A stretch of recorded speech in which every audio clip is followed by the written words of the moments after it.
Lettre 38.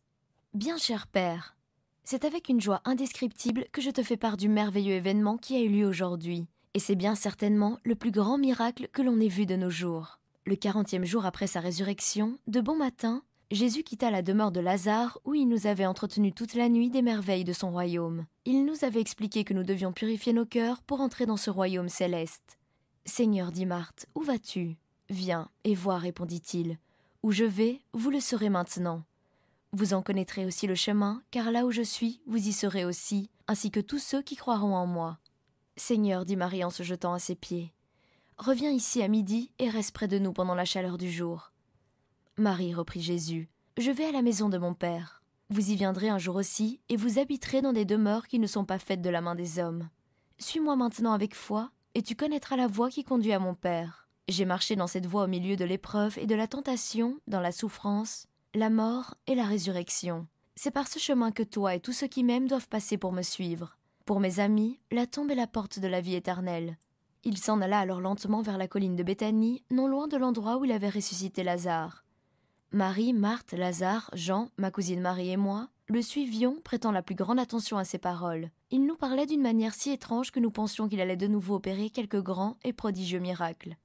Un peu après, tous ses disciples arrivèrent également au pied de la colline. 500 personnes au moins le suivirent, tandis qu'il gravissait ce monticule, tous s'attendant à voir et entendre des merveilles. « Il va sur la montagne pour prier, dit l'un de ses disciples. »« Non, répondit Pierre. Depuis sa résurrection, il ne prie plus comme il le faisait auparavant.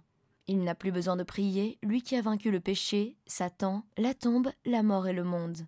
Il va nous faire voir quelques prodiges, dit Thomas, en regardant avec respect son maître, dont le visage revêtait de plus en plus un éclat et une majesté céleste. Il était ainsi quand nous étions avec lui sur le Tabor, dit Jean. Il s'approcha alors de Jésus et le considéra avec gravité, car il savait ce qui allait arriver, Jésus le lui ayant dévoilé la nuit précédente. Dans le ciel bleu, au-dessus de nos têtes, pas un nuage. Au pied de la colline dans la ville sainte, on apercevait les jardins de Gethsémanée, où Jésus allait volontiers autrefois et où il fut capturé. Dans le lointain, nous pouvions voir les toits brillants du temple et de la ville sainte, ainsi que le calvaire avec ses croix romaines. Jésus parut un moment plongé dans la contemplation des lieux où il avait souffert et qui avaient été témoins de son humiliation et de sa mort. Il les considérait avec le regard d'un divin vainqueur. Puis il se retourna et s'adressant à ses disciples, « Vous avez été avec moi dans la douleur. Vous allez voir maintenant ma gloire et la récompense que mon Père vous réserve.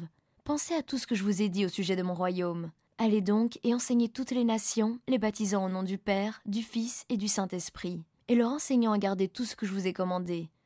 Voici, je suis avec vous tous les jours jusqu'à la consommation des siècles. » Ces paroles nous remplirent tous d'un inexprimable bonheur.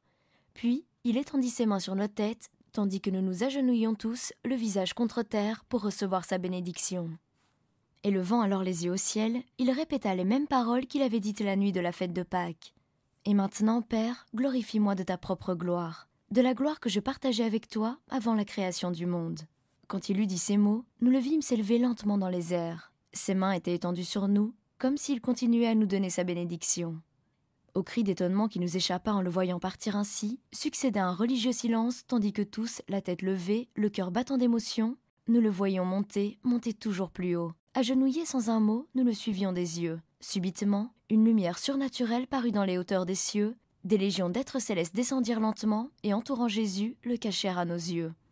Alors, nous entendîmes dans les hauteurs un chœur céleste, si harmonieux que nul n'en entendit jamais sur terre. Les légions d'anges célébraient ainsi le vainqueur de la mort et du tombeau. Portes, élevez vos linteaux, élevez-vous, portes éternelles, que le roi de gloire fasse son entrée. À ce chant qui parvenait jusqu'à nous, des milliers de voix répondaient dans le ciel, puis le chœur des anges reprit. Qui est le roi de gloire ? Le Seigneur fort et puissant, le Seigneur puissant dans le combat. Élevez vos linteaux, portes, élevez-les, portes, afin que le roi de gloire y entre. Le chant montait encore, devenant de moins en moins perceptible et finit par s'éteindre, tandis que le Fils de Dieu, enveloppé de gloire et de majesté, disparaissait dans le ciel. Pendant que nous étions encore à regarder en haut, nous demandant si nous verrions réapparaître Jésus, nous vîmes 2 êtres majestueux descendre vers nous des cieux. C'étaient des anges qui, arrivés près de nous, dirent aux disciples, « Pourquoi, ô hommes de Galilée, restez-vous ainsi à regarder le ciel ? Ce Jésus qui a été enlevé au ciel reviendra de la même manière que vous l'avez vu y monter. » Je t'écris ceci le soir même de l'ascension de Christ, notre bien-aimé Seigneur et Sauveur. Ainsi s'est terminé, mon cher Père, la vie terrestre pleine de merveilles de Jésus, le Seigneur et le Messie. Son ascension ne prouve pas seulement qu'il venait de Dieu, mais aussi que Dieu se complaisait en lui pour tout ce qu'il a fait étant dans la chair. S'il avait fait, dit ou enseigné au sujet du Père ou de lui-même quelque chose qui n'eût pas été vrai, il n'eût certainement pas été enlevé et reçu au ciel. Nous devons donc croire en lui si nous voulons entrer dans le royaume de Dieu. Ne doute donc plus, cher Père. Jésus, le Fils de Marie par son humanité, est le Fils de Dieu par sa nature divine. Mystère profond et caché aux hommes. Par l'union de ces deux natures humaines et divines, et par l'offrande qu'il a faite de lui-même pour les péchés du monde, il a réconcilié l'homme avec Dieu. Il n'y a plus de condamnation pour ceux qui croient en lui, car il a porté nos péchés, et par son divin sang, il a pour jamais anéanti nos offenses. Si tu viens la semaine prochaine à Jérusalem, je te dirai verbalement ce que le Messie m'a enseigné. Et je prie Dieu afin que tu ne tardes pas toi aussi à croire en lui comme au silo qui devait venir et qui est venu pour établir toutes choses. À lui soit l'honneur et la puissance, la domination et la majesté, la louange et l'action de grâce d'éternité en éternité. Ta fille affectionnée, Adina.